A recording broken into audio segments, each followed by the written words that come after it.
In this video, I'm going to take you guys through my journey from just somebody who lifts all the way to somebody who is a classic bodybuilder.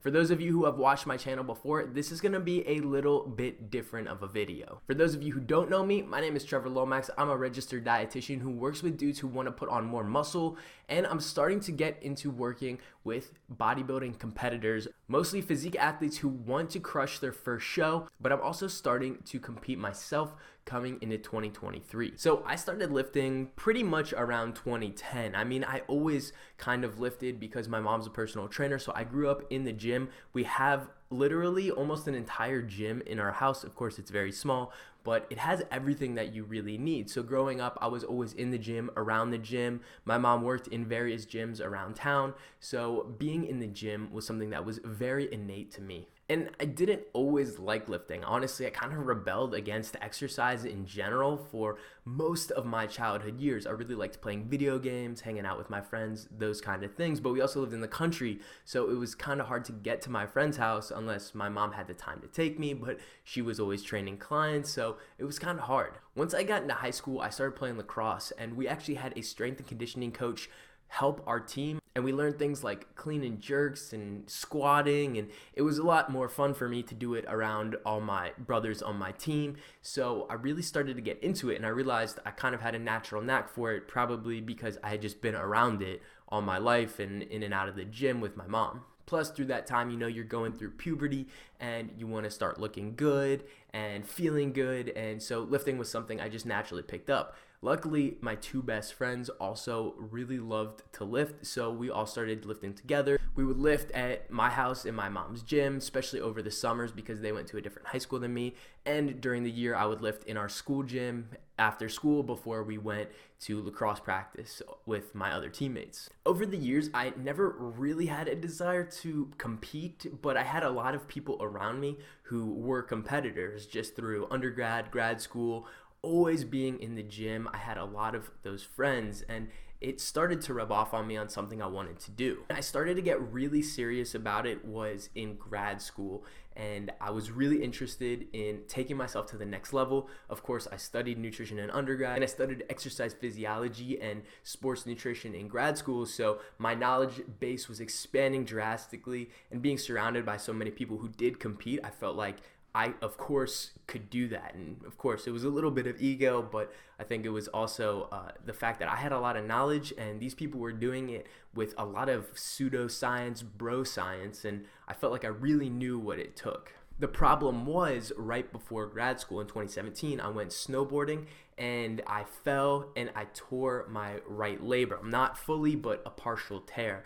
And because of that, I was having a lot of struggles with my right shoulder and just working out in general and doing especially chest exercises, some back exercises, and a lot of almost all the shoulder exercises that I needed was very painful. But there became a point where it was manageable, and in 2019 I decided I was going to compete. So over the winter of 2018 leading into 2019, I started working with a bodybuilding coach who was a personal trainer at the local gym that I was going to. With him, we started working out. He started teaching me kind of the ideas of the nutrition aspect, and we started doing a lot of posing, which was the main thing I felt like I needed him for.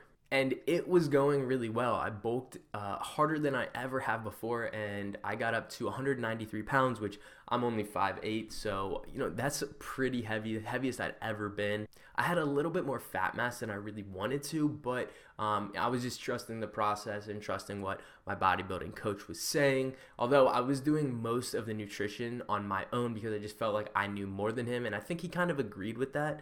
So I don't know if it was his favorite thing, but it was what I was gonna do. The problem was in 2019 I was finishing up my master's, and at the time, like almost the exact months that I would have been competing, I started to have to go through comprehensive exams. So what that means is I had to take essentially exams that culminated my entire grad school experience. So all of these really, really tough classes. I had to take one test that essentially said, okay, you know these things or you don't know these things. And these were looking to be some really, really tough tests. So I decided almost the last moment that it just was not worth it. And I just could not risk being in such a crazy deficit, having that brain fog, and then going and taking these tests that are essentially going to determine the rest of my career. That would be very disappointing if I spent so much money on grad school and didn't pass, right? But I went through like almost the whole prep. I mean, I stopped the cut probably halfway through, probably before it got really hard. So I didn't really have like that hardcore experience yet, but I still knew like what it kind of took to get to that point and had that idea in my mind of like what that would look like. So then I did pass grad school. That was a good thing.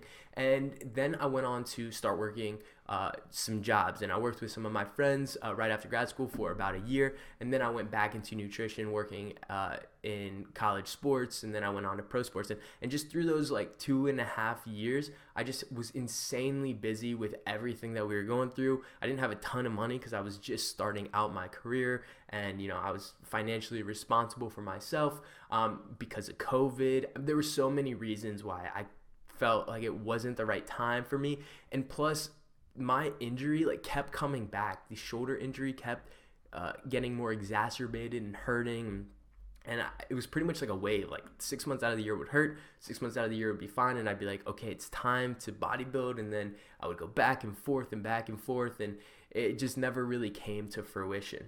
But through 2021, I prepped one of my best friends. He was my roommate in college all the way through. We worked out together so much, and he wanted to compete. And I said, I will charge you a very low amount of money if you want to let me prep you, and I'm going to take you, and we're going to have a great show. So he had already been cutting for almost 2 months before we started working together, and he had done that front end work, and then we took him into the show, and it was an incredible prep. He did insanely well. He followed the protocol. We had really good dialogue, and one of my goals was to make it a prep that he would remember, and I think he did because it went really, really well for him. He ended up taking almost all first place. The only second place he got was in the overall. He lost to one guy who probably just had more muscle mass than him, but my friend was super well conditioned, and it made me feel super, super confident going into my own prep and possibly even coaching myself through a prep. Now we fast forward to this last year, 2022. I started working my job, and in my job, I get a lot of free reign in what I do. And one person came to me that I work with, and he wanted to enter a bodybuilding competition. The only problem being that it was in 12 weeks. Now, normally I would never do this, but it was something where it was a challenge, and he was already pretty lean to the point where I thought he could make it, with the understanding that he's probably not going to look amazing going into the show, but he is going to definitely be conditioned enough to step on stage and do well. So after those 12 weeks, he actually did really well. He got second in true novice, third in novice, and fourth overall. And he looked really good considering we only had a 12-week prep. And that experience really grew my confidence that either I could coach myself or that I was just ready. And really, this guy became my friend through this process and got me really excited to compete on my own. So heading into 2023, I feel like now is my time. I feel better than ever. My shoulder is probably the best it's ever been because I work with physical therapists who have written me protocols, and I have equipment where I can do rehab, and I have their supervision. It feels amazing. Honestly, my entire body feels the best that it's felt, and I feel like I have the most support around me that I've ever had before. Not to mention my skills are the highest that it's ever been. So I don't know if I'll prep myself. I'll probably get a coach for the actual cut portion just so that I can learn more. And I'm in probably the best shape I've ever been in. I've built the most amount of muscle mass. I work with strength coaches, so I feel like my workout protocol is probably the best it's ever been. And all around, I feel like I'm in the right situation, job-wise, time-wise, everything, to be able to compete in 2023. In the next video, I want to break down for you guys exactly how I'm changing my workouts and how I'm changing my nutrition, but I need to know that you guys like this kind of video format. So if you do, please smash that like button, subscribe, comment below, and I'm going to keep you along with me as I go through this journey. I'll catch you soon.